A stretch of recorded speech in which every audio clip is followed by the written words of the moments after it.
深夜里，一名男孩在海上划着小船，来到一片海域时，他拿出地图打开一看，没错，就是这里了。他用准备好的绳索套在脚上，然后搬起连接绳索的大石扔进海中。这怎么看都像是在自杀，然而并不是这样，他只是想去到海底。大石拖着他的身体缓缓向下沉，没一会的功夫，他就到达海底的一艘沉船。这艘船就是飞翔的荷兰人号。其实这是一艘被诅咒的船，有人找到了它，自然他就会有所反应。荷兰人号迅速往上冲，很快他就冲出海面上。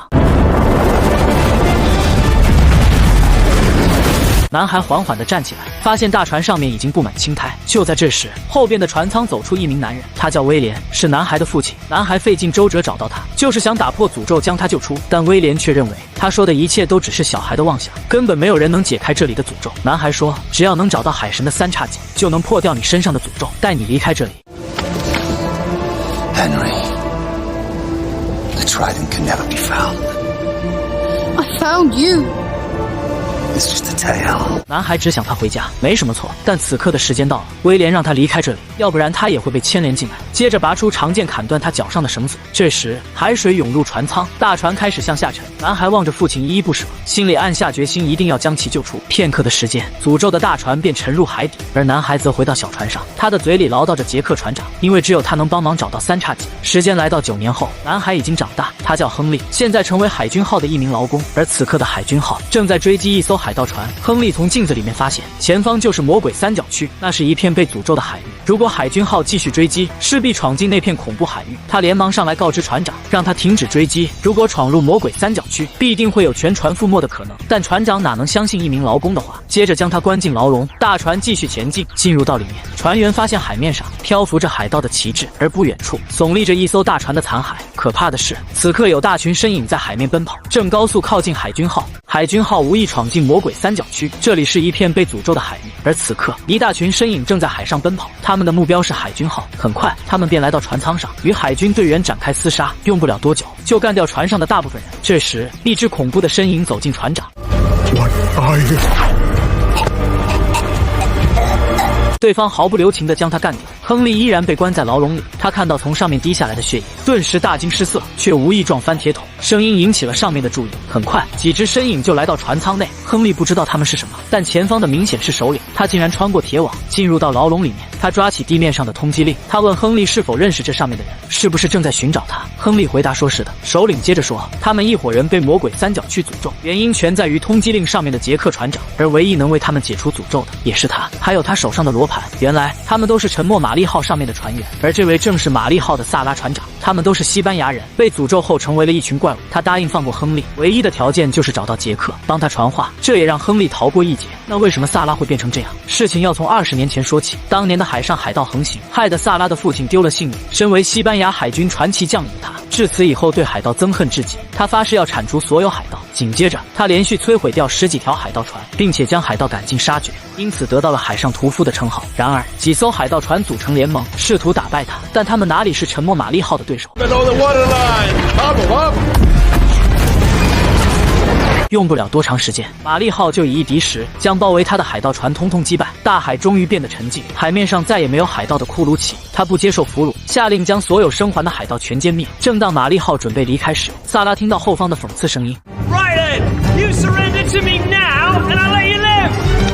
他就是被诅咒的萨拉船长与他的船员们，他们体无完肤，身上没有一块是完整的，但他们依然还活着。为什么会这样？就在20年前，萨拉船长是海军的传奇将领，凭借着沉默玛丽号，同时对付数艘海盗船，最后将他们通通消灭。可就在这时，年轻的杰克出现了，他接过老船长手上的罗盘，这就等于担起使命。但年纪轻轻的他，领下重担之后，不但没有畏惧，反而还有一丝喜悦。正当海军的玛丽号要离开时，萨拉船长听到后方的讽刺声，他接过望远镜一看。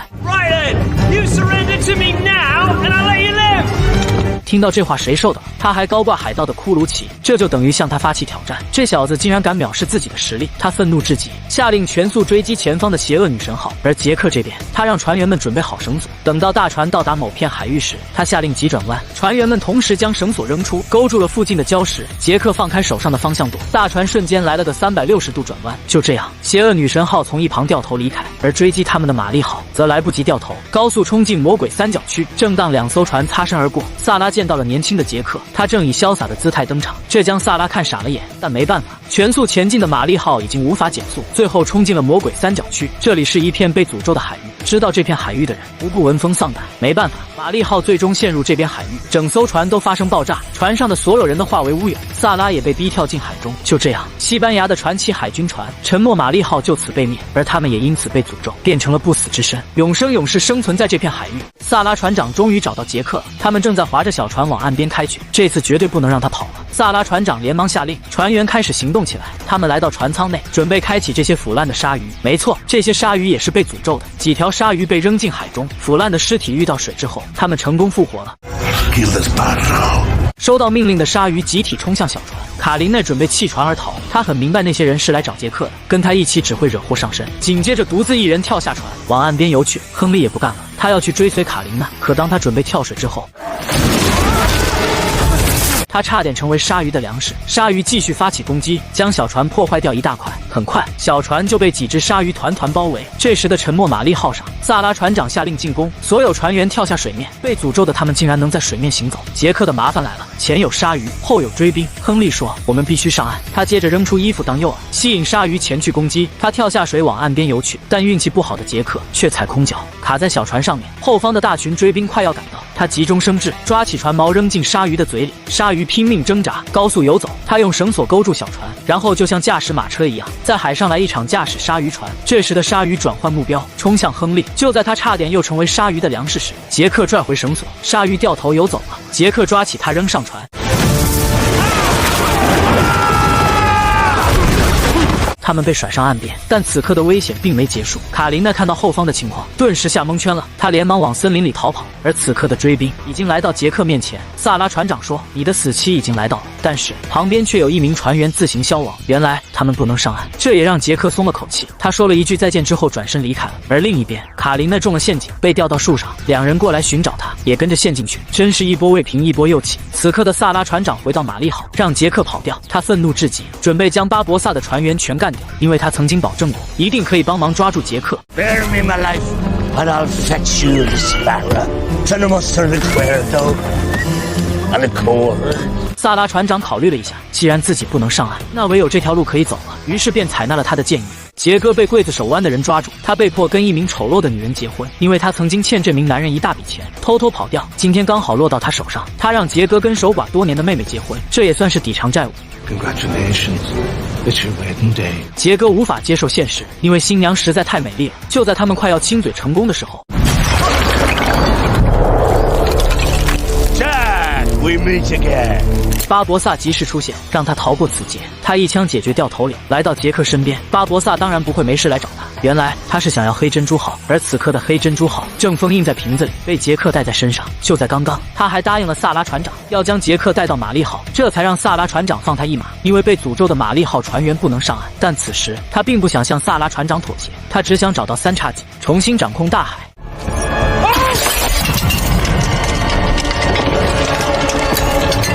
瓶子被刺穿了，必须马上将其送到海上，但还在半路，杰克就将它摔碎了。黑珍珠号开始发生变化，杰克将它抱起来，怎么只有这么大？巴博萨跟他说，大船是要回到大海的。于是将黑珍珠号扔进海中，没一会的功夫，海面发生变化，一艘完整的黑珍珠号出现了。大船开始航行，他们要去到一座神秘的岛屿，想要找到三叉戟，那里是唯一可以开启的通道。但他们并不知道，此刻的身后，一艘大船正在向他们靠近，海军已经盯上他们。卡琳娜说，她能根据天上的星星帮他找到岛屿。巴博萨半信半疑，但在他的航海图上并没有标出岛屿的位置。这时，巴博萨发现身后有一块黑云，正在高速向他们接近。他知道是沉默玛丽号追来了，加上海军号，他们目前有两方敌人，于是让人放开卡琳娜，他只能拼一拼，要不全船的人都会死在这里。一段时间过后，海军号已经非常接近他们，正在准备炮火开始攻击，但他们并不知道，身后的玛丽号已经张开大嘴。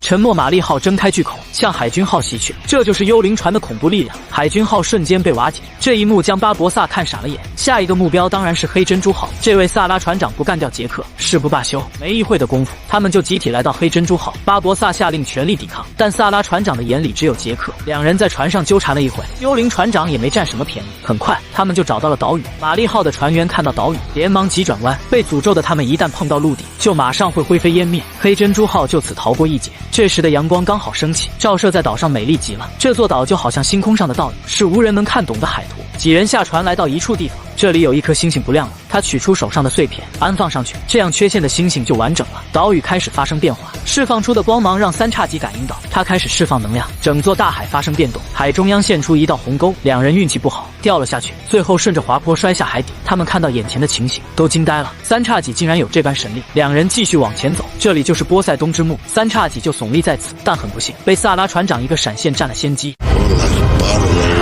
他拿到三叉戟之后，不用想，第一件事就是给杰克一顿教训。两人又在这里纠缠了一会，最后亨利拔出长剑，将三叉戟给砍断，一股能量瞬间布满整座大海。就这样，玛丽号的诅咒被解除了，所有船员都恢复肉身。但还没完，三叉戟被毁掉，大海开始恢复原样，鸿沟也跟着慢慢消失，他们再次面临困境。可这时，黑珍珠号来到了，上面将船锚抛下，几人连忙爬上来。玛丽号的船员看到救命稻草，也紧追上去，双方在半空盘旋了一会，最后巴博萨连同萨拉一起掉下去，而杰克他们则成功脱险。整部故事到此也就结束了。